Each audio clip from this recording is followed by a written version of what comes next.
బాగుంది. మరి దేవుడి ఇచ్చిన గొప్ప అవకాశాలు బట్టి ముందుగా దేవునికి వందనాలు చెల్లిస్తున్నాను.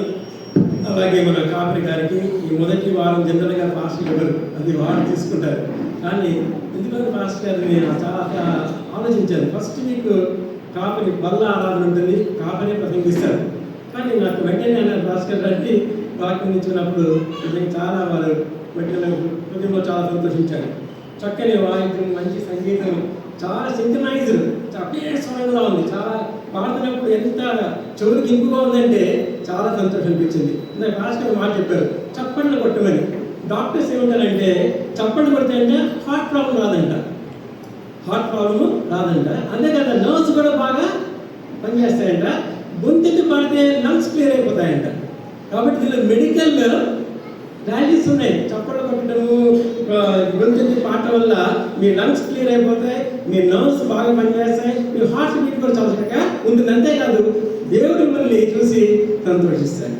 కాబట్టి చక్కగా ఆనందిస్తూ పాడండి. I enjoy. నిజంగా చెప్పాలంటే చాలా బాగా మీకు పొద్దున్న కూడా ఎంత సింక్రనైజ్ అంటే ఇక్కడ మ్యూజిక్ కానివ్వండి, పాటలు కానీ స్పష్టంగా ఎంత బాగుందంటే నాకు తన్మయించింది. పరలోక సైన్యము సమూహము గానం చేస్తున్నట్టు అనిపించింది. I thank you young children. అలాగే మీ అందరికీ కూడా నా హృదయపూర్వక వందనాలు. ఫిబ్రవరి, మార్చి అయిపోయాయి, జనవరిలో వరి ఉంది, ఫిబ్రవరిలో కూడా వరి ఉంది, కానీ మార్చిలో మార్చేయాలి.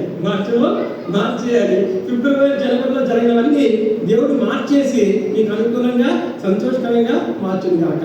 ఎన్ని వరించినా సరే మనం ఎక్కడ చూడాలి? కలువ వైపు చూడాలి. కలువరిలో వరి కలువరి. కాబట్టి ఇందాక పిల్లలు చక్కగా పాడారు. అన్ని ప్రేమలు కలిగిపోతాయి, కానీ కలువరి ప్రేమ మాత్రము శాశ్వతమైనది. అన్ని ప్రేమలు, భార్య భర్త ప్రేమ, బంధువుల ప్రేమ, స్నేహితుల ప్రేమ, కానీ కలువరి ప్రేమ మాత్రము శాశ్వతమైనది. There is no substitute to Jesus love. యేసుక్రీస్తుకి సరిసమానమైన ప్రేమ ఎక్కడా లేదు. కాబట్టి మీ అందరికీ హృదయపూర్వక వందనాలు. మర్చిపోండి, ఏ వరి ఉన్నా సిలువ చూడండి, మీకు సంతోషం కలదు. మీ నెల కలిగిందా? సిలువ చూడు. అవమానపరిచారా? సిలువ చూడు. హింసించారా? సిలువ చూడు. బాధ పెట్టారా? సిలువ చూడు. ఆయన క్లియర్గా మనకి ఆ సిలువ చూడగానే మనకున్న బాధ, మనకున్న కష్టం చాలా తక్కువ, 1% కూడా ఉండదు. కాబట్టి లుక్ ఎట్ కల్వరీ. ఆ సిలువలో చేసిన త్యాగాలు ఇచ్చినప్పుడు మనకున్న బాధలు, కష్టాలు, ఇబ్బందులు, అవమానాలు అన్ని ఒక తృణప్రాయం చాలా తక్కువ కనిపిస్తాయి. కాబట్టి చూడండి, నా వైపు చూడు, నా సిలువ వైపు చూడు. కాబట్టి ఈరోజు టాపిక్ అంటే క్రాస్ ఈజ్ మై బాస్. సిలువే నాకు తప్ప, ఆయనే నాకు సత్యం. ఆవిడ పౌర్వతుల సిలువ తప్ప నాకు ఏ దర్శనము కాదు. కాబట్టి ఈ మార్చి మాసం మీ అందరికీ శుభకామంగా ఉండాలి. ప్రత్యేకంగా ఈ మార్చి మాసంలో ముఖ్యమైన ఒక ఇంపార్టెంట్ సంఘటన ఉంది. అది మార్చి 8వ తేదీ. ఏంటి దాని ప్రాముఖ్యత? అమ్మా correct, wonderful. Women's day, international women's day. కాబట్టి మీ అందరికీ హృదయపూర్వక మహిళా దినోత్సవ శుభాకాంక్షలు. ఎందుకంటే మళ్ళీ పాస్ పిలిస్తే అప్పుడు వస్తారు. కాబట్టి మార్చి మాసం మీది. కాబట్టి పురుషులందరూ అట్లీస్ట్ మార్చి వచ్చిన గిఫ్ట్ కొనివ్వండి. ఆ రోజు మీరైతే చక్కగా వండి పెట్టండి, ఎవరైనా పట్టుకుని తీసుకురండి, చక్కగా వారిని చూసుకోండి. ఎక్కడ స్త్రీలు సుఖంగా ఉంటారో అక్కడ కుటుంబం బాగుంటుందంట. ఎక్కడ స్త్రీలు కన్నీరు పెడతారో అక్కడ పంటల పంట పడ. కాబట్టి నేను చెప్పడం కాదండి, ఎప్పటి నుంచో చెప్తాను పెద్దవారి మాట. కాబట్టి స్త్రీలను ఎప్పుడు సంతోషంగా ఉంటేనే ఇల్లు సంతోషంగా ఉంటుంది. అమ్మ సంతోషంగా ఉంటే పిల్లలందరూ సంతోషంగా ఉంటారు. అమ్మ బాధపడితే ఇల్లంతా బాధపడతారు. కాబట్టి శ్రీమూర్తులందరికీ నా హృదయపూర్వక శుభాకాంక్షలు. మీరు సంతోషంగా ఉంటే సంఘం కూడా సంతోషంగా. అంతా ఎక్కువ మంది స్త్రీలే ఉంటారు, ఎక్కడ పోయినా స్త్రీలే. ఆ రోజు సిలువను వెంబడించిన వారు కూడా స్త్రీలే. కాబట్టి స్త్రీలకు ఇచ్చిన గొప్ప బాధ్యత. అందులోనే మొట్టమొదటి పునరుద్ధాన సందేశం ఇచ్చాడమ్మా మగ్దలేని వారికి ఇచ్చాడు దేవుడు. గొప్ప దేవుడు మందుడు ఎంతగా ప్రేమిస్తాడు శ్రీమూర్తులని. కాబట్టి ఆయన మొట్టమొదట ఆ పునరుద్ధాన సందేశం మగ్దలేని మర్యాద ద్వారా ప్రపంచానికి అందించాడు దేవుడు. కాబట్టి లవ్స్ ఉమ్మని అంతా మనం కూడా స్త్రీలను గౌరవిద్దాం. వారి చిన్న చూడకుండా అని ఎప్పుడు సంతోషపెట్టింది. చిన్న పిల్లల ఆడపిల్లలందరినీ కూడా దేవుడు ఇచ్చిన గొప్ప బహుమానం, గొప్ప బహుమానం. కాబట్టి వాక్యం కలిగి ముందుగానే మీకు కొన్ని ప్రశ్నలు వేస్తాను. ఏంటంటే లెంట్. కాబట్టి సంవత్సరం లెంట్ అంటే L stands for listen and learn about cross. L stands for listen and learn more about cross. రోమపత్రిక 10వ అధ్యాయము 17వ వచనము. వినటం వల్ల మీరు ఎంతగా సిలువ గురించి మీరు వింటే అంతగా మీ విశ్వాసము పెరుగుతుంది. రోమపత్రిక 10:17 మీరు చదివినట్లయితే మీకు అక్కడ వాక్యం కనబడుతుంది. కాగా వినుట వల్ల విశ్వాసము కలుగుతుంది. కాబట్టి వినండి, బాగా వినండి. నెక్స్ట్ ఈలో experience the power of cross. Experience the power of cross. సిలువ యొక్క శక్తిని మీరు గ్రహించండి. ఇది మొదటి కొరింథీ పత్రిక 1:18 ఉంటుంది. మీకు కొరింథీ మొదటి పత్రిక 1:18 ఉంటుంది. చదవండి ఒకసారి మీరు. సిలువకు వచ్చిన వార్త నశించిన వారికి విడుదలగాను, రక్షించిన మనకి దేవుని యొక్క శక్తిగా ఉంటుందట. దేవుని యొక్క శక్తి సిలువ మనకి ఇస్తుంది, శక్తిని ఇస్తుంది. పూర్తిగా శక్తిని ఇచ్చేది మనకి సిలువ, మనకి శక్తిని ఇస్తుంది. సిలువకు వచ్చిన వార్త నశించే వారికి విడుదలగా ఉంటుంది, రక్షించబడింది కంట దేవుని యొక్క శక్తి. నెక్స్ట్ ఏంటంటే ఎల్ అయిపోయింది. ఎన్ అంటే never give up the cross. Never give up the cross. ఎప్పుడు కూడా మీరు సిలువను వదిలిపెట్టడానికి వీలు లేదు. కష్టాలు, ఇబ్బందులు, శ్రమలు వచ్చినప్పుడు సిలువను వదిలిపెట్టేసి వేరే పట్టుకుంటారు. కానీ దేవుడు అంటాడు, మీరు నాయను గమనిస్తే, నా శిష్యులు అయితే మీరు ప్రతి దినము నా సిలువను మోయాలి. అదే వాక్యం ఉంటుంది. లూకాసు వార్త 9:23 ఒకసారమ్మా. లూకాసు వార్త 9:23 చదవండి. మీకు అర్థమవుతాడు మీకు. Never give the cross. ఎవడైనా నన్ను వెంబడింపకూడేనా తన్ను తాను ఉపేక్షించుకొని ప్రతి దినము తన సిలువను ఎత్తుకొని నన్ను వెంబడి. థ్యాంక్ యూ అమ్మా. ఏంటమ్మా? Every day. సిలువ అంటే ఏంటి? శ్రమ. సిలువ అంటే ఏంటి? నిందలు. సిలువ అంటే ఏంటి? కష్టాలు. సిలువ అంటే ఏంటి? ఇబ్బందులు. కాబట్టి శ్రమలు, కష్టాలు, ఇబ్బందులు లేకుండా ఎవ్వరూ క్రైస్తవాన్ని అనుభవించలేరు. క్రైస్తవం అంటేనే ఇబ్బందులు, శ్రమలు, కష్టాలు. కానీ మన గొప్ప విజయం మాత్రం ఉంటుంది. కాబట్టి ఇవన్నీ దాటుకెళ్ళాలి. ప్రతి దినము డినైల్ క్రాస్ ఉంటాడు. మీరు ప్రతి దినము మిమ్మల్ని ఉపేక్షించుకొని, అంటే ఎంటీ చేసుకుని మీరు ఉన్న పెద్ద అహంకారము, మీకున్న అన్ని క్వాలిఫికేషన్, మీకున్న ధనము, అన్నీ ఏమున్నా సరే అవన్నీ మీరు ఎంటీ చేసుకొని ఆయన సిలువ ఎత్తుకొని మనం వెంబడించాలంటే. ఎవరైనా ఆయన శిష్యులు అయిపోతుందా అంటే లేదు, శిష్యులు అవ్వలేదు, జస్ట్ చర్చికి వచ్చి వెళ్ళిపోతారంటే అది జస్ట్ చర్చియన్. ఎవరు? క్రిస్టియన్ కాదు, జస్ట్ చర్చియన్. చర్చికి వచ్చి వెళ్ళిపోతే నువ్వు ఏమవుతావు అంటే చర్చియన్గా ఉంటావు, కానీ క్రిస్టియన్గా మాత్రం ఉండలేవు. కాబట్టి నువ్వు క్రీస్తు శిష్యుడు అయితే ఎవ్రీ డే నువ్వు ఆయన సిలువను మోసుకొని వెళ్ళాలి. లాస్ట్ ఏంటంటే టీ. టీ అంటే ప్రతిరోజు మనం టీ తాగాలి. టీ అంటే ప్రతిరోజు టీ తాగేటప్పుడు గుర్తుపెట్టుకోండి, tell about cross. Tell about cross. ప్రతి ఒక్కరికన్నా క్రీస్తు సిలువను గురించి మీరు చెప్పాలి. ఎందుకమ్మా ఈస్టర్ శ్రమ దినాలు ఏంటి మీరు ప్రిపేర్ చేస్తారు? ఎందుకు ఈస్టర్ పండుగ అంటే అప్పుడు మీకు అవకాశం వస్తుంది. మీ ఫ్రెండ్స్ కానీ మీ ఆఫీసులో కానీ టెల్ అబౌట్ క్రాస్. ఇదే మనక బ్యాప్టిస్ట్ చర్చ్ యొక్క మోటో. ఇప్పుడు నిజంగా బ్యాప్టిస్ట్ మోటో ఏంటో, what is the slogan of Baptist church? మన సంఘం యొక్క మోటో ఏంటి? సత్యమేవ జయతే అనేది మన దేశం యొక్క మోటో. మన బ్యాప్టిస్ట్ చర్చ్ తల్లి సంఘం యొక్క మోటో ఏంటి? 1 కొరింథీ 23 మొదటి అధ్యాయము 23. 1 కొరింథీ 1:23. ఇది మన తల్లి సంఘం యొక్క మోటో. ఇదే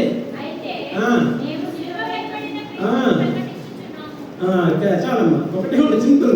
మేము సిలువ వేయబడిన క్రీస్తును మాత్రమే ప్రకటిస్తాం. This is the motto of our Baptist church. మనం సిలువ గురించి చెప్తాం. కాబట్టి ఇతరులకి సిలువ గురించి చెప్పండి. లెంట్ అంటే విన్నారు 4 లెటర్స్. సింపుల్. లిజన్, బాగా వినండి. ఈ explain the power of cross. And never give the cross. T tell about the cross. ఈ సిలువ గురించి మీరు ప్రతి ఒక్కరికి అట్లీస్ట్ ఒక్కరికన్నా ఈ సిలువ గురించి మనము చెప్పాలి. కాబట్టి సిలువ గురించి చెప్తే నేను మనకంట మనకి ఎన్నో ధన్యతలు మనకి వస్తాయి. ఇప్పుడు మనము వాక్యం కన్నా ముందు ఇంకొక చిన్న మీకు ప్రశ్న. ఎంతమంది ప్రతిరోజు ఈ ఎన్నికల యొక్క వార్తలు వింటున్నారు? ఆంధ్రప్రదేశ్లో ఎన్నికలు జరగబోతున్నాయి. రేపు తెలంగాణ ఏప్రిల్ మాసంలోనూ పార్లమెంట్ ఎలక్షన్ జరగబోతున్నాయి. దేశమంతా మరి పార్లమెంట్ ఎలక్షన్స్ జరగదు. గవర్నమెంట్స్ మారిపోతున్నాయి. 2024 ఇయర్ ఆఫ్ ఎలక్షన్స్. మొత్తం 70 నుంచి 75 దేశాలు ప్రపంచంలో ఈ ఎక్కడ ఎలక్షన్ జరుగుతూనే ఉంటాయి 2024లో. మన దేశంలో పెద్ద మేజర్ ఎలక్షన్, ప్రధానమంత్రి ఎన్నుకునే సమయం వచ్చింది, అలాగే ఆంధ్రప్రదేశ్లో ముఖ్యమంత్రి ఎన్నుకునే సమయం వచ్చింది, మన తెలంగాణలో పార్లమెంట్స్లో ఎన్నుకునే సమయము వచ్చింది. కాబట్టి ఈ ఎన్నికల సమయంలో మనకి ముఖ్యంగా కొన్ని మాటలు వినబడుతున్నాయి. నేను గెస్సింగ్ ఇవాళ ఏ మాటలు మనం ఎక్కువ టీవీలో చూసినప్పుడు, ఎస్పెషల్లీ ఆంధ్రప్రదేశ్లో అయితే ఎక్కడ చూసినా కూడా సిద్ధం విన్నారు ఎప్పుడన్నా, సిద్ధం. కాబట్టి ముఖ్యమంత్రి గారి ఫోటో ఉంటుంది, ఇక్కడ సిద్ధం అని ఆయన ఒక పెద్ద ఫ్లెక్సీ ఎక్కడ చూసి సిద్ధం అంటే దానికి మేము ఎలక్షన్ని పోరాటానికి సిద్ధంగా అంటే పక్కనే వేరే పార్టీ వాళ్ళు మేము సిద్ధమని వాళ్ళు కూడా ఒక ఫ్లెక్సీ పెడుతున్నారు. కాబట్టి వాళ్ళు సిద్ధంగా ఉన్నారు, ప్రతిపక్షాలు సిద్ధంగా ఉన్నారు, మరి నువ్వు సిద్ధంగా ఉన్నావా? నువ్వు సిద్ధంగా ఉన్నావా? దేవుడు అక్కడికి నువ్వు ఎత్తబడే గుంపులో నువ్వు సిద్ధంగా ఉన్నావు. ఎనీ టైం దేవుడు అంటాడు బీ రెడీ, బీ ఎన్నోసార్లు చెప్పాడు. మొత్తం 24 గంటలు అక్కడ సమీపంగా ఉంది. ఇప్పుడు జరిగిన సూచన చూస్తుంటే ఎన్నో పరిస్థితులు, భయంకరమైన పరిస్థితులు చూసి మనము దేవుడు రాకడున్నావు, మరి నువ్వు సిద్ధంగా ఉన్నావు. సిద్ధంగా లేకపోతే అట్లీస్ట్ ఈ రోజన్నా ఒక తీర్మానం తీసుకుని దేవాలయం యొక్క తల్లి ప్రభు వచ్చినప్పుడు సహాయం చేయించమని అడుగుతాము. దయచేసి మత్తయి రాసిన వార్త 24:40 ఒకసారి 24:44 వచ్చిన మత్తయి వార్త. మీరు అనుకుని గడియలో వచ్చు కనుక మీరు సిద్ధముగా ఉండండి. ఇక్కడ ప్రభు చెప్తాడు అనుకోని అంటే అందరూ హాయిగా సుఖించి తాగుతూ తింటూ నోవాదినంలో ఏ విధంగా ఉన్నారో ఆ విధంగా అందరూ హ్యాపీగా ఉంది, మనకి ఏ కష్టం లేదు, కరెంటు, నీళ్లు, బస్సు ఫ్రీ అన్నీ బాగున్నాయి, మంచిగా పంటలు పండుతున్నాయి, అన్ని సౌకర్యాలు బాగున్నాయి. అందరూ మత్తులే బాగా ఏలోక విచారాలతో ఏం పట్టించుకోకుండా ఉన్నప్పుడు ఎప్పుడు సార్ అనుకోని గడియలో దేవుని యొక్క రాకడ వస్తుంది. కాబట్టి మీరు ఎప్పుడు మెలకుగా ఉండి ప్రార్థన చేస్తుండండి, అంతేగాని సిద్ధంగా ఉండండి. కాబట్టి వాళ్ళ సిద్ధము, రాజ్య అధికారులకు సిద్ధము, ఓట్లకో సిద్ధము, పదవికో సిద్ధము, కానీ నువ్వు దేనికో సిద్ధపడాలి, ఆయన రాకల్లో ఎత్తబడే గుంపులు సిద్ధంగా ఉండాలి. ఇంకొక మాట కూడా ఎక్కువ ఈ మధ్య వార్తల్లో ఎక్కువ వినబడే మాట, ఇంకో మాట ఏంటి, మీరు ఎక్కువ టీవీలు కానీ వార్తలు ఫాలో అవట్లేదా? ఇంకో మాట ఏంటంటే గ్యారంటీ. ఏంటిది? గ్యారంటీ. మోదీ గ్యారంటీ. ప్రతి 5 నిమిషాలు వస్తాను టీవీలో మోదీ గ్యారంటీ. ఇక్కడేమో కాంగ్రెస్ పార్టీ 6 గ్యారంటీలు. కానీ ఏంటి గ్యారంటీలు? కానీ దేవుడు అంటాడు ఈ బైబిల్ నిండా గ్యారంటీలు. బైబిల్ నిండా ప్రతి ఒక్క వాక్యము గ్యారంటీ. ఆయన గ్యారంటీ 4 సంవత్సరాలు అంటే కానీ ఈ గ్యారంటీ మాత్రం మనకి ఎప్పుడు దేవుడు అంటాడు ఎప్పుడు నేను తోడుగా ఉంటాను. నీ కుడి పక్కన ఏమైంది పడ్డా కూడా, నీ ఎడమ పక్కన వదిలిపిల్లా కూడా అపాయం ఎందుకు రాదు. నీ రాకపోకలేదు, నీ తోడే ఉంటాను. నువ్వు జలుబులో పడినా నీ తోడే ఉంటాను. ఎప్పుడు నీ రెక్కలు నా రెక్కల చాటు నిన్ను కాపాడు. ఎందుకంటే గ్యారెంటీ ఏం కావాలండి? ఆ గ్యారెంటీ కాదు, మనకు కావాల్సింది ఈ గ్యారెంటీ. కాబట్టి ఇదే మాట లూకాసు వార్త 23:23 అంటాడు ఎన్నో గ్యారెంటీ, కానీ ఒకటి మాత్రం గ్యారెంటీ, నువ్వు సిద్ధంగా ఉంటే పరలోకం గ్యారెంటీ, నిత్యలోకము నిత్యరాజ్యము గ్యారెంటీ. నువ్వు సిద్ధంగా లేకపోతే నీకు పరలోకం గ్యారెంటీ లేనే లేదు. చదవమ్మా లూకాసు వార్త 23:23.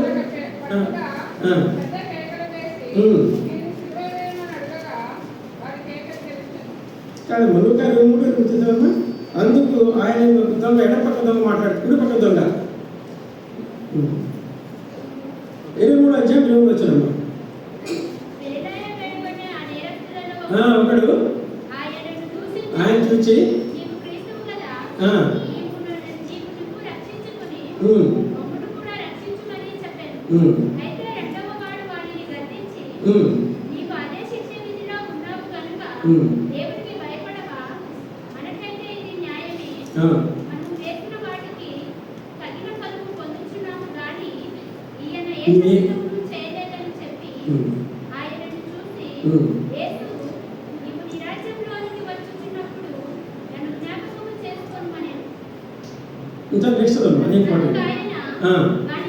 వానితో నీవు నాతో కూడా పరదేశంలో నిశ్చయంగా చెప్తున్నాడు. గ్యారెంటీ అనమాట. ఏమన్నాడు?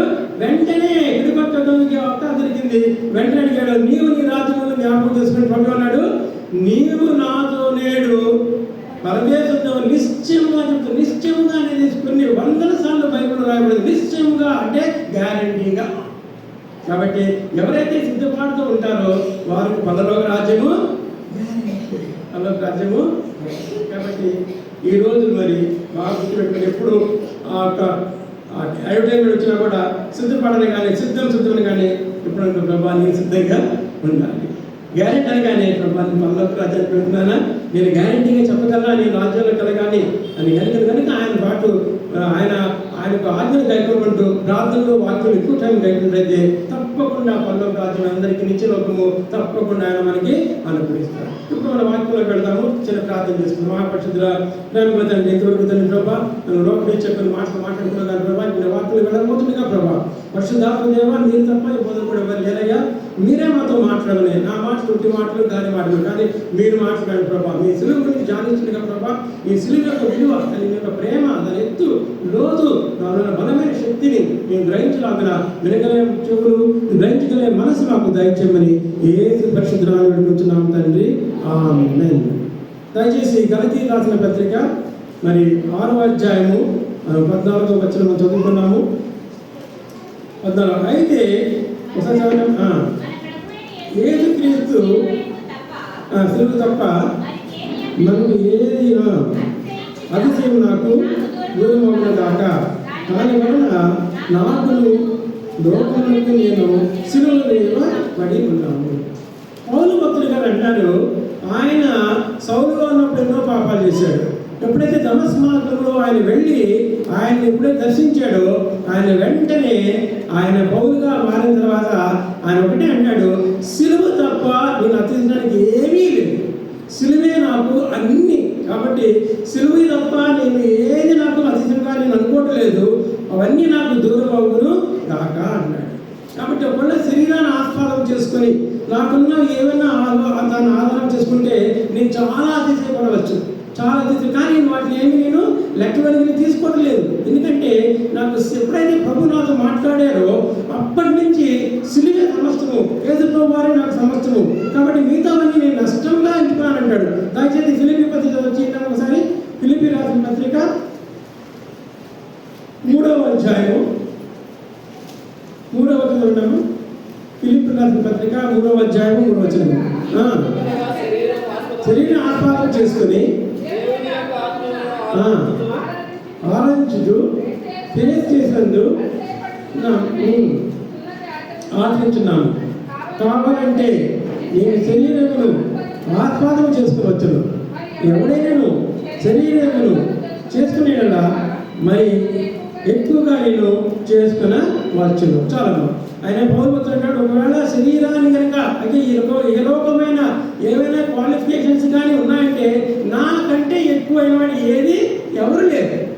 కానీ అవన్నీ నేను చేశాను నష్టముగా చెత్తగా తెచ్చినాను. ఎప్పుడైతే సిలువ నాకు ప్రత్యక్షమైందో ప్రభు నాతో మాట్లాడారో మిగతావన్నీ నాకు వేస్ట్ అనిపించింది. కాబట్టి శరీరాన్ని ఆస్వాదం చేసుకోవట్లేదు, శరీరం యొక్క కోరికలను ఆస్వాదం చేసుకోవడం, కానీ సిలువే నాకు అన్నిటికీ కారణము అంటాడు. ఒకవేళ పౌలు గారు చెప్పినట్టయితే పౌలు గారు ఎలాంటి క్వాలిఫికేషన్ అంటామో ఆయన ఫస్ట్ ఆయన యూదుడిగా ఆయన ఎంతగానో కనిపిస్తాడు.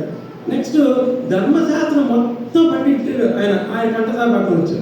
అంతేకాదు ఆయన పార్లమెంట్ ఎలాగో అక్కడ ఇజ్రాయల్ దేశంలో సన్ హెడ్ అంటారు, సన్ హెడ్ దాని మెంబర్ ఆయన 70 మంది ఉంటారు, దానికి మెంబర్ ఆయన. అంతేకాదు ఆయన బెన్యామీను గోత్రీవాడు, బెన్యామీను గోత్రవాడు. అంతేకాదు వాళ్ళ నాన్న పెద్ద షిప్ బిల్డింగ్, గొప్ప రిచ్ ఫ్యామిలీ. అధికారం ఉందా? పెద్ద అధికారం ఉంది ఆయనకి. క్రైస్తవులను చెడబెట్టడానికి, వాళ్ళు హింసించడానికి, చంపడానికి కూడా గొప్ప అధికారం పొందినవాడు. అంతేకాకుండా ఈనాడు అమెరికాలో గ్రీన్ కార్డ్ ఎలాగో అప్పుడు ఆయనకి రోమా సిటిజన్షిప్ కూడా ఉంది. రోమా అన్ని డబ్బున్నవాడు. ఇంకా కాదు ఆయన మంచి రైటర్. ఆయన పత్రిక నిన్న సినిమా కొత్త నిబంధనలు సుమారు 30% ఆయన రాసే పత్రికలే. కాబట్టి ఏ విధంగా చూసుకున్నా పౌలు గారికి మించింది ఎవరూ లేరు. కానీ ఆయన ఏమంటాడు, అవన్నీ నేను నష్టంగా ఎంచుకున్నాను.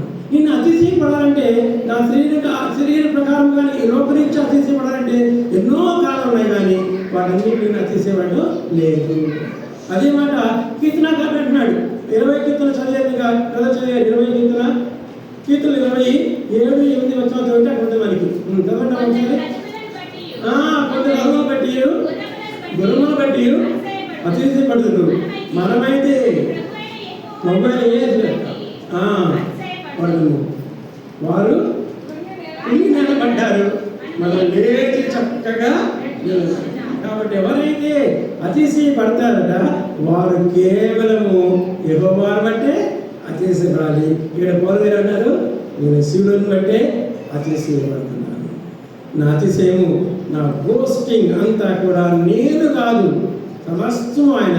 కొంచెము మనకి ఏమన్నా కూడా మనము చాలా అతిశయపడతాము. అసలు నేనేంటి, అసలు నా పవర్ ఏంటి, అసలు నా స్టేటస్ ఏంటి, వీటి గురించి ఎక్కువ అతిశయపడతాము. అదేవిధంగా ఒక భక్తులు మాట్లాడుతుంటే ఇక్కడ ఒక ప్రసంగంలో అన్నాడు, కొంతమంది అట ఫేస్ని బట్టి అతిశయపడతారు. ఫేస్ దేని బట్టి? ఫేస్ అంటే వాళ్ళ యొక్క అందమైన ముఖం అంటే చాలా వాళ్ళకి అహంకారం. నాకు దేవుడు, కానీ అది దేవుడిచ్చింది కాబట్టి దేవుడికే భయంకరంగా కాపాడుతాడు. కొంతమంది వాళ్ళ యొక్క ఫేస్ని బట్టి అతిశయపడతారు. ఒకసారి మీకు బాగా పరిచయం అంటే చదువుకున్నాం అంటే 1960s ఇప్పుడున్న సినిమా యాక్టర్ కంటే చాలా మహాద్భుత, ఆ పేరు మెర్లిన్ మన్రో. ఎప్పుడున్నారో పేరు Marilyn Monroe, America great actress. Julia Roberts కానీ ఆమె ఎవరు పనికిరావు, అంత మహాద్భుత మెర్లిన్ మన్రో. ఆమె తన అందాన్ని చూసి ఎంతగానో అతిశయపడేది. ఒకసారి బిల్లీ గ్రహాం గారు 1960s ఆమెకు ఆయన సువార్త చెప్పాలని దేవుడి పేరు పిలిస్తే ఒకసారి ఆమె అపాయింట్మెంట్ తీసుకొని మెర్లిన్ మన్రో గారికి రిక్వెస్ట్ చేశారు. అసలు బిల్లీ గ్రహాం గారికి ఎంతమంది రిక్వెస్ట్ చేశారు అపాయింట్మెంట్ కోసం. ఈయన ఆమెకు అపాయింట్మెంట్ గారు, అమ్మ కొంచెం నాకు ఒక 10-15 minutes నా టైం ఇస్తావా ఇంట్లో మాట్లాడంటే అతి కష్టం మీద సరే రమ్మని చెప్పింది.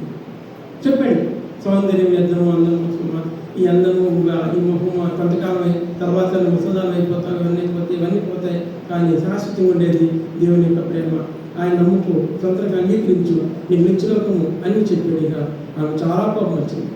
నాకు అవసరం లేదు, ఇవన్నీ దానికి డబ్బు ఉంది, నేను కొనసాగి చేస్తే అప్పుడు John F Kennedy America president గారు ఆమె దగ్గరికి వచ్చి ఉండేవాడు. అంతేకాదు ప్రపంచంలోని కుబేరులు వాళ్ళంటే అనిల్ అంబానీ, సునీల్ అంబానీ, రియల్ ఎస్టేట్ అధినేతలు లాంటి గొప్ప గొప్ప ధనవంతులంతా ఆమె కాళ్ళ దగ్గరికి వచ్చేవాడు. రాజకీయ నాయకులు, వ్యాపారవేత్తలు, సినిమా యాక్టర్లు, క్రీడాకారులు ఎవరన్నా సరే ఆమె కనుచూపు కోసము, ఆమె చూపు కోసము వెంపర్లాడేవారు.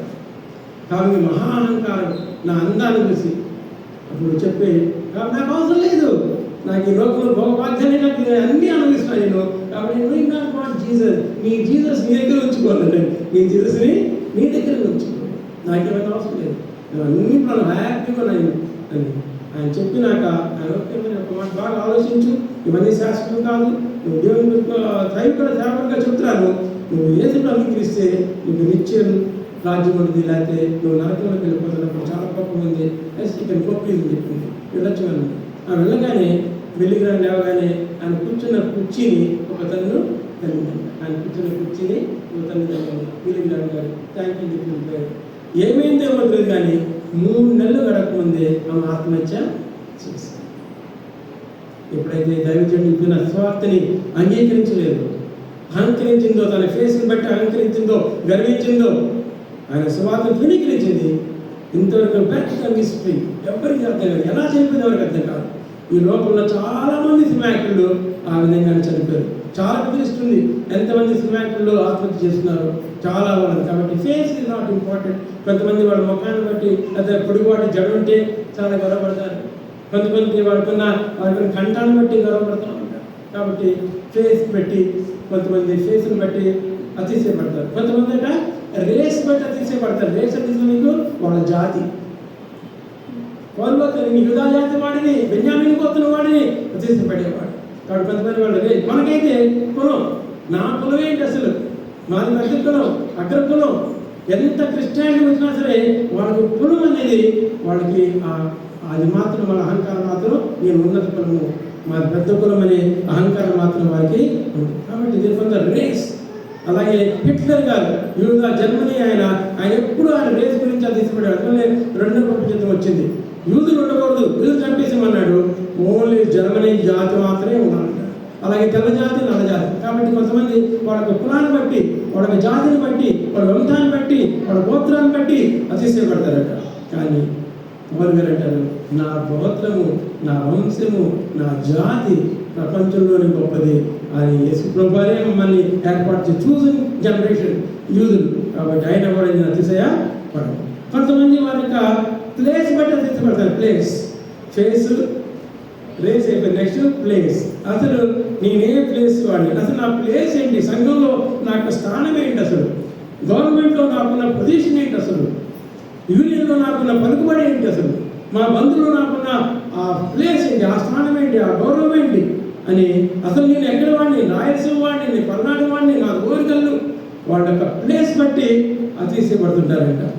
కాబట్టి ఆయన ప్లేస్ బట్టి తీసుకోవాలంటే ఆయన ఇజ్రాయెల్లో పుట్టాడు కాబట్టి ఆయన ఎంతగానో అతిశయపడాలి. కానీ నా ప్లేస్ బట్టి కూడా, కానీ మన ప్లేస్ ఎక్కడ ఉండాలి, పరలోకంలో. కాబట్టి place not important, face not important, race not important. ఇంకొకటి కూడా కొంతమంది బేస్ బట్టి అతిశయపడతారు. బేస్ అంటే నా ఫౌండేషన్. అసలు మీ సంఘంలో ఎప్పుడు సార్ మా తాత ముత్తాతల నుంచి ఈ సంఘం కట్టించిందే మేము, అసలు సంఘాన్ని మేమే మొట్టమొదటి వాళ్ళ సంఘంలో మాకు చెప్తారా, మా బేస్ ఏంటి, మా ఫౌండేషన్ ఏంటి. చాలామంది పెద్ద సంఘాల్లో వాళ్ళు మాట్లాడే మాటలు ఇవి. పుల్పిట్టి ఆయన ఇచ్చాడు, మేము కూర్చుంటే పుల్పిట్టు మా తాతలు గారు ఇచ్చేసారు. అసలు మా బేస్, మా ఫౌండేషన్ అంతా బట్టి వాళ్ళు కనిపిస్తారు. మాది 3 జనరేషన్ క్రైస్తవులు కాబట్టి మా బేస్ ఏంటి, మా ఫౌండేషన్ ఏంటి. అలా అనుకుంటే పౌలు గారు కూడా తీసుకోవడానికి నేను గమాలీయేలు పాదాల యొద్ద చదువుకున్నాను. నా బేస్ అక్కడ, అసలు గమాలీయేలు గారు మా యొక్క గురువు గారు. కాబట్టి మా కాపరి, ఫలానా కాపరి అని కొంతమంది గొప్పలు చెప్పుకుంటూ ఉంటారు. ఫలానా యూనివర్సిటీ నాది, ఫలానా కేంబ్రిడ్జ్, ఆక్స్ఫర్డ్ యూనివర్సిటీ నాది అని వాళ్ళ యొక్క బేస్ ఎక్కడ చదువుకున్నారు వాటి గురించి వాళ్ళు అతిశయపడతారు. ఫేస్, రేస్, ప్లేస్, బేస్ ఇవన్నిట్లో వాళ్ళు అతిశయపడతారు. అతిశయపడవచ్చు. కానీ ఆయన అంటాడు, I'm not boasting about my faith or race or place or this. I am by the grace of the God. అంటాడు, I am the grace. నమ్మిన వారు గట్టిగా చెప్పడం కొట్టండి. I am the only by the grace of God. ఆయన కృపను తప్పితే నేను ఏమి కాదు, బికాజ్ ఆఫ్ ద గ్రేస్.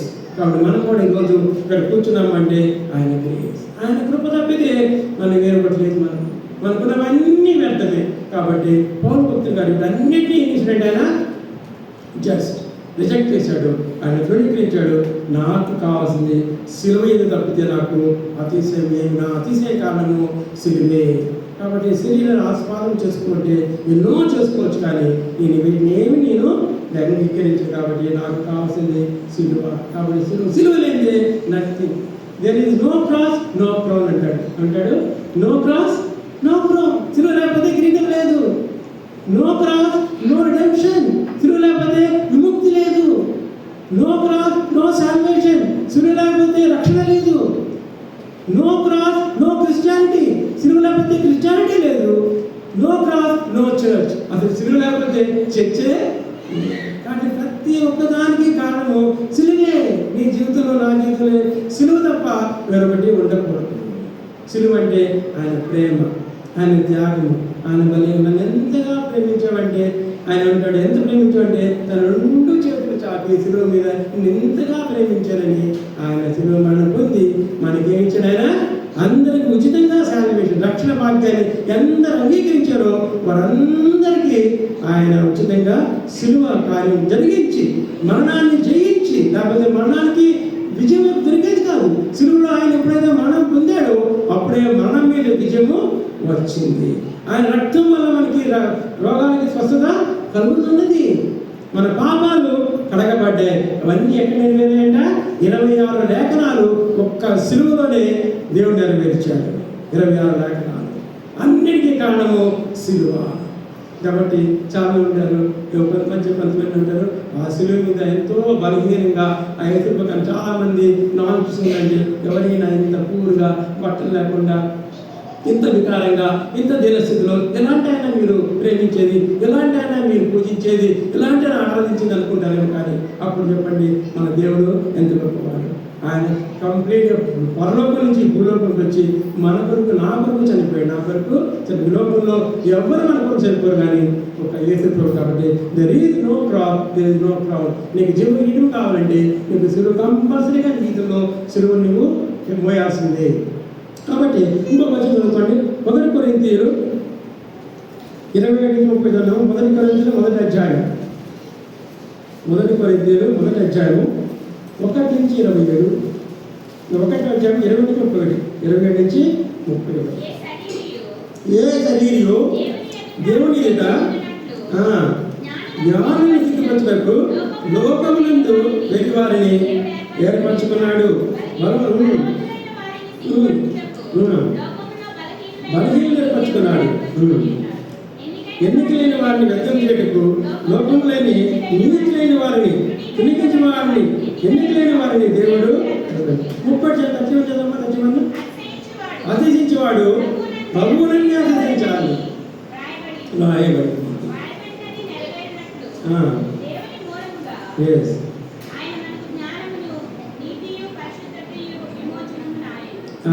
ఇంత క్లియర్ అసలు ఏమన్నాడు? ఏ శరీరము అంటే ఏ ఒక్కరు కూడా మనందరూ శరీరదానమే. కాబట్టి క్లియర్గా పడండి. ఏ శరీరం అంటే లోకంలో అలెగ్జాండర్ కానివ్వండి, లేకపోతే రోమాచక్రం హీరో కానివ్వండి, లేకపోతే మోడీ గారు కానివ్వండి, ఇంకొకరు కానివ్వండి, అమెరికా బైడెన్ కానివ్వండి, రష్యాలో పుటిన్ కానివ్వండి, ఎవరైనా కానివ్వండి, ఏ శరీరీయు అంటే ఏ ఒక్క మానవుడు దేవుని ఎదుట అతిశయింపకుండునట్లు అనేసంట జ్ఞానులకు జ్ఞానము సిగ్గుపట్టకు లోకంలో వెర్రి వారిని ఎన్నుకున్నాడంట. వెర్రి వారిని ఎన్నుకున్నాడు. ఇందాక ఏసయ్య గారి పాట పాడారు, చాలా సంతోషం. ఏసయ్య గారు ఎక్కడండి? చెత్త కుప్పలు మించైనా ఎన్నుకున్నాడు. ఆయన జీవితంతో విన్నారు మీరు? ఎక్కడాడు? చెత్త కుప్పలు, రక్తం కప్పుకుంటూ ఉండేవాడు. ఇంట్లో జలగొట్టేశాడు. రోడ్డు మీద చెత్త కొట్టే మున్సిపాలిటీ అక్కడ కూర్చొని తినేవాడు. ఒక మధ్యాహ్నం వేళ యేసును దర్శించి ఆయన లేకపోతే ఆయన ఎంత గొప్ప సేవ చేశాడండి. కొన్ని వేల సంఘాలు ఈ నెల మార్చి 5వ సంఘం గుంటూరులో గుడారాల పండుగ జరుగుతుంది. 20 లక్షల మంది పైన వస్తారండి. 20 లక్షల మంది ఎలా వస్తారో తెలియదు. లారీలు బియ్యం వస్తాడంట. లారీలతో పప్పులు వస్తాయండి, కూరగాయలు మొత్తం వ్యాపారస్తులు అందరూ ఆ గుడాల పండుగకి సప్లై చేస్తూనే ఉంటారంట. తిన్నంత తిండి, ఆహారం, ఆత్మీయ ఆహారము, శారీరక ఆహారము, నీళ్లు సమృద్ధిగా గుడారాల పండుగ. ఎవరైనా లేదు ఇక్కడ గుడాల పండుగ? ఏంటి అనుభవం మీకు? చాలా అద్భుతంగా ఉంటాయి కదా. అసలు అది మనకి ఆశ్చర్యం అన్నమాట. ఎవరంటే ఎన్నికలేనివాడండి. ఆయన చదువు లేదు, ఏం లేదు. యాదవ్ గుడ్డులో పడి ఆయన నాన్న పోతురాజు వేషం పెట్టుకొని ఆయన పోతురాజు ఏదైతే మన యొక్క ఏ పండుగ పడుకుంటామే పోతురాజు ఆ పండగకి వేసి రక్తం కప్పుకొని గొరిపిల్ల ఆయన పట్టుకెళ్ళి అలాంటి చేసి దిగాతున్న పూట ఏదని కానీ దేవుడు దర్శించి ఇంట్లో జలగొట్టేస్తే ఆయన పైకి వెర్రి వాడిని పిచ్చుడన్న వాడిని పిచ్చుడు. అలాంటి వాడిని దేవుడు లేపి యేసయ్య గారి పాటలు ఇప్పటికీ పాడుకుంటే అవి ఎప్పటికీ ఫ్రెష్గా ఉంటాయి. ఏ పాటలు పాడండి, ఆయన అంత అద్భుతంగా రాశాడు, అంతగా దిగించాడు. వేల సంఘాల కోసం వెర్రి వారిని అనుకుంటాడు. ఎవరండి? పేతురు గారు. ఆయన పత్రిక ఏంటి? చదవండి ఎట్లా రాశాడు, ఆ భాష ఎక్కడి నుంచి జ్ఞానము అర్థం కాదు. యాకోబు ఎవరండి? యేసు సహోదరుడు. పిచ్చోడు మసితుంటే ఇంట్లో జలగొట్టాడు. ఎప్పుడైతే ఆయన శిలువ మీద మరణించి పునరుద్ధరణ అయ్యాడు, వారందరూ యేసు ప్రభువుని సొంత రక్షకుడిగా అంగీకరించారు. యాకోబు సహోదరుడు, యూదా సహోదరుడే, వాళ్ళందరూ యేసు ప్రభువుని ఎప్పుడైతే పరిశుద్ధాత్మతో నింపడ్డారో వాళ్ళందరికీ ఏం చేశాడు? వారందరూ దేవుని యొక్క శిష్యులు అయిపోయారు. ఎవరు ఎన్నుకున్నారంటే? నీకు వెర్రి వాడిని, పిచ్చి వాడిని, వీళ్ళకి ఇంత జ్ఞానం ఎక్కడిది అని ప్రజలు ఆశ్చర్యపడ్డారంట. కాబట్టి వెర్రి వాళ్ళు ఏర్పరిచింది. అంతేకాదు భగవంతుడైన వాళ్ళని సిగ్గుపెట్టి బలహీనలు అనుకున్నాడంట. ఎంత బలహీనండి! పౌలు గారిలో ఒక బలహీనత ఎప్పుడు ప్రార్థన చేసేవాడు. ఏమిటంటే, ప్రభు నా కృప నీకు ఆ ముళ్ళు పోలేదు, నా శరీరాన్ని అడగొట్టుకున్నాను, దేవుడే నాకు ఒక ముళ్ళు పెట్టాడు, కాబట్టి నేను అతిశించుకున్నట్లు ఒకవేళ నేను ఎక్కడైతే గమనిస్తానేమో నాకు ఇంత. ఎందుకంటే పేదరి గారిని పౌలు గారిని అడుగుతుంటే యేసు ప్రభు కంటే గొప్ప కార్యాలు చేశారు అన్నాడు కదా. నాకంటే మీరు ఎక్కువ. ఎందుకంటే ఆయన వెళుతుంటే ఆయన నీడబడితే చాలట తెలిపాడు, రోగులు స్వస్థపరిచేవాడు. ఆయన వాడుకున్న హ్యాండ్కి తీసుకెళ్ళి రోగు దగ్గర పెడితే వాళ్ళు స్వస్థత పొందేవాడు. ఆయన పండుగల మంది మీద వాళ్ళ పండుగ పెడితే వాళ్ళ స్వస్థత కలిగేదట. ఎక్కడండి ఇంత గొప్ప శక్తి వచ్చింది వాళ్ళకి? వాళ్ళంతా ఎవరు? అజ్ఞానం, ఏ మాత్రం చదువులేని పామరులు. అలాంటి వాళ్ళని ఎన్నుకున్నాడు. బలహీనుడు. నీకు ఎప్పుడు బలహీనుడు, అప్పుడే నేను బలవంతుడిని అనుకుంటాము. నీలో లోపల ఏదైనా చిన్న అనారోగ్యం ఉంటే అనుకో, ప్రభా నీ కృప నాకు చాలు, బహుశా నేను హెచ్చించుకోకున్నట్లు అతిశపడుకున్నట్లు నాకు బహుశా పెట్టావేమో, చాలు ప్రభా. నేను ఎప్పుడు నా అణిగిమై ఉంటాను, దీని మనసులై ఉంటాను, కాబట్టి అందుకే నాకు పెట్టావేమో ఈ చిన్న కష్టం, ఇబ్బంది, కుటుంబంలో కష్టాలు ఉంటాయి. ఈ కష్టం బహుశా నేను గర్వించకుండా ఉంటానని పెట్టావు ప్రభా. Thank you lord. నీ కృప నాకు చాలు, శక్తి తెచ్చే ప్రభా, నేను ఎదుర్కొనే భావన తెచ్చే ప్రభా అని చేస్తే దేవుడు తప్పకుండా. కాబట్టి బలహీనలు ఎన్నుకున్నాడంట, వాళ్ళని బలవంతంగా చేశాడు. అంతేకాదంట ఇంకొకరంట, ఎన్నిక లేని వారిని యుద్ధం చేయటకు లోపలని నీచులైన వారిని ఎవరన్నా ఎప్పుడన్నా ఈవంత నీచమైంది ఎవరు లేరు, ఈవంత పరిమాణుడు ఎవడు లేడు, ఇటువంటి వేస్ట్ ఫెలో అని ఎవరన్నారు మీరు ధన్యులు, మీరు ధన్యులు. మా కుటుంబంలో చెడగొట్టేవారు నీ వల్ల మార్చండి అన్నారా, మీరు ధన్యులు అన్నాడు దేవుడు. వాళ్ళని ఎన్నుకుంటాడంట, నీచులైన వారిని ఎన్నుకుంటాడంట. అంతేకాదంట రిజెక్టెడ్, వీడు పనికిరాడు. దావీదుని ఏమన్నారండి, ఉన్నాడండి గొర్రెలు కాసుకునేవాడు ఉన్నాడు, వేస్ట్ అయ్యా చిన్నవాడు వాడు లేదు అతను నేర్పించుకున్నాడు. ఏం చేశాడు దేవుడు అంటే ఆయన హీరో చేయాలంటే విలన్ రావాలి. ఎన్నో పంపించాడు, గొలియాతుని పంపించాడు. చిన్న రాయితోటి కొట్టి పడేసి దావీదుని హీరో చేస్తాడు. ఎవరు 17 ఏళ్ళ బాలుడు, ఆజానుబాహుడు గొలియాతు. కాబట్టి నీచుడు తిరస్కరించబడ్డాడు దావీదును. ఆ పాటలు పాడుకుంటూ గొర్రెలతో ఉన్నాడు. ఎప్పుడు అందులో ఎవరు లెక్క చేసేవాడు కాదు, ఎవరు ప్రేమించేవాడు కాదు. ఆ గొర్రెలు ఆ దేవుడిని సృజించుకుంటూ ఎన్నో ఎవరికి జోసెఫ్ 12 మందిలో 11వ వాడు రిజెక్టెడ్. అన్నలందరూ రిజెక్ట్ చేశారు, అసలు చంపేద్దాం అనుకున్నారు. ఏం చేశాడు దేవుడు, ఈజిప్టు దేశానికి ప్రధానమంత్రిగా రిజెక్టెడ్. ఈరోజు ఎవరైనా తృణీకరించి వేస్ట్ పేరు దేనికి పనికి రావు అన్నావా, దేవుడు అంటాడు నువ్వే నాకు కావాలి, నువ్వే నాకు కావాలి. ఒక భక్తులు రాశాడు, మీరు మార్కెట్కి వెళ్ళాలనుకోండి, ఒక పళ్ళు కొంటాను అనుకోండి, కూరగాయలు కొంటాను, ఏం చేస్తాను మీరు మంచిగా అనుకుంటారు. దాన్ని చూసి పుచ్చులునే లేవా కొంచెం బేరమాడి తగ్గించి కొసలు వేసుకొని మరీ వస్తారు. కానీ చూడండి నేను మార్కెట్కి వెళ్ళి ఏమి కుళ్ళిపోయా చూసుకుంటాను, ఏమి కుళ్ళిపోయినాయి, ఈ పళ్ళు కుళ్ళిపోయిందా నాకు కావాలి, ఈ కూరగాయ బాగాలేదు, టమాటా బాగాలేదు, కుళ్ళిపోయిందా నాకు, వాడన్నీ తీసుకుని చేస్తాడు దేవుడు, వాడిని బాగు చేస్తాడు, చేసుకొని వారిని ఉన్నత స్థాయిలో పెడతాడు. ఈరోజు ఈ పరిస్థితి దీనంగాను లేకపోతే టీచింగ్ గాను రిజెక్టెడ్ గాను ఎన్నికైన వాడు నోబడీ కేరింగ్ ఫర్ యూ, ఎవరిని ఆదరించట్లేదేమో. దేవుడు అంటాడు నేను నీ కొరకు నేను వచ్చాను, నువ్వు నా వైపు చూడు, నిన్ను నేను ఆదరిస్తాను. అంత గొప్పదండి దేవుడు. కాబట్టి ఇక్కడ ఉంది, ఎన్నికైన వారిని, ఎన్నికల చేత లోపల నీచులైన వారిని, తృణీకరించిన వారిని, ఎన్నికైన వారిని దేవుడు ఏర్పరచుకున్నాడు. దేవుడు ఏర్పాటు ఉదయం మధ్యాహ్న కాలం దుర్నీతితోనే మాట్లాడుతున్నాడు. నువ్వు ఏ స్థితిలో వచ్చావో, నీ మానసిక స్థితి ఎలా ఉందో, నీ హృదయ స్థితి ఎలా ఉందో నాకు తెలియదు, కానీ దేవుడు నీతోనే మాట్లాడుతున్నాడు. ఈ లిస్టులో నువ్వు ఎక్కడున్నావు, లిస్టులో ఎక్కడున్నావు, దయచేసి ఇంటికి చదువుకోవాలన్నామా, మొదటి నుండి 22 ఈ లిస్టులో నీ పేరు ఎక్కడుంటో రాసుకో. నెక్స్ట్ ఈ సమరకాలానికి దేవుడు నిన్ను ఉన్నతమైన స్థితిలో, ప్రభా నన్ను ఎన్నుకో ప్రభా. ఆ రోజు పేతురు గారిని ఎన్నుకున్నావు, దావీదుని ఎన్నుకున్నావు, జోసెఫ్ని ఎన్నుకున్నావు, యేసుని గారిని ఎన్నుకున్నావు తండ్రి. లోకంలో ఉన్నావు ప్రవీణ్ గారిని ఎన్నుకున్నావు ప్రభా. ప్రవీణ్ కూడా అంతే, చాలా దినస్థితి. అలాగే కాకుండా వరంగల్లో మరి జడ్సన్ అబ్రాహం గారు, వాళ్ళందరూ జీవితాలు చూడండి మీరు, వాళ్ళందరూ ఆత్మహత్య చేసుకోవాలి. ఈవెన్ దినకరంగా కూడా ఆయన ఆత్మహత్య చేసుకోవాలి. ఈవెన్ జయపాల్ గారు కూడా ఎవరు చూడండి, వాళ్ళందరూ రిజెక్టెడ్, తృణీకరించబడ్డవారు, వాళ్ళందరి జీవితాలు చాలా భయంకరంగా. వీళ్ళందరూ ఎంతవరకు ఉన్నతమైన స్థాయిలో బహుబలంగా వాడుకోబడ్డారు.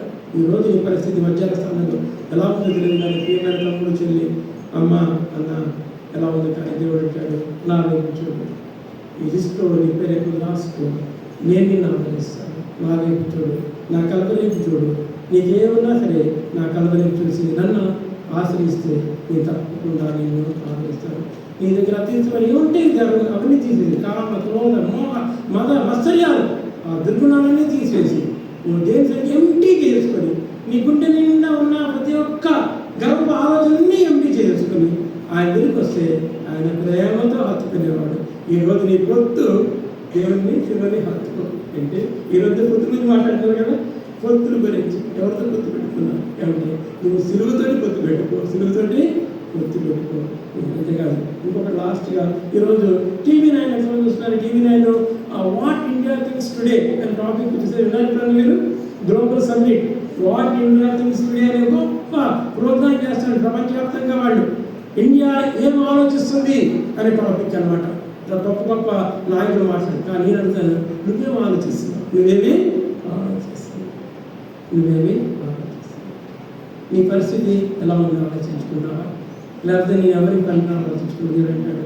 నీ గురించి నేను ఆలోచిస్తాను. నీ చింత యావత్తు నా మీద వెయ్యి. నీ గురించి నేను చింత మొత్తం నేను భరిస్తాను. సమస్త వారం వచ్చేటంటే నేను విశ్రాంతిని కవర్ చేస్తాను. కాబట్టి సిలువ దగ్గర విజయానికి ఉంది. Thank you very much. ఒక్క నిమిషం నిలబెడితే మనము దేవునికి మనసుగా ఆహ్వానించుకుందాం. చిన్న కోరస్ పడుతుందాం. దేవ మధ్యాహ్నం మీరు మాట్లాడుకున్నారు. నేను ఇద్దరు ఏ స్థితిలో ఉన్నాను నీకు తెలుసు ప్రభా, వారికి ఏం కావాలో మీకు తెలుసు. కాబట్టి మీ సన్నిధికి వచ్చిందండి ఈ మాట మాట్లాడిగా మా హృదయాలు మీకు నేను సమర్పించండి ప్రభా. సిలువే నాకు శరణం, నీవే నాకు మార్గం. సిలువే నాకు శరణం, నీవే నాకు మార్గం. నీవే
చిన్న ప్రార్థన చేస్తా. పరిశుద్ధుడకు తండ్రి, గొప్ప దేవా, ఈ ప్రేమమాన్ని నిలుపుకొని అనేక విషయాలు మాట్లాడినావు, విన్నా.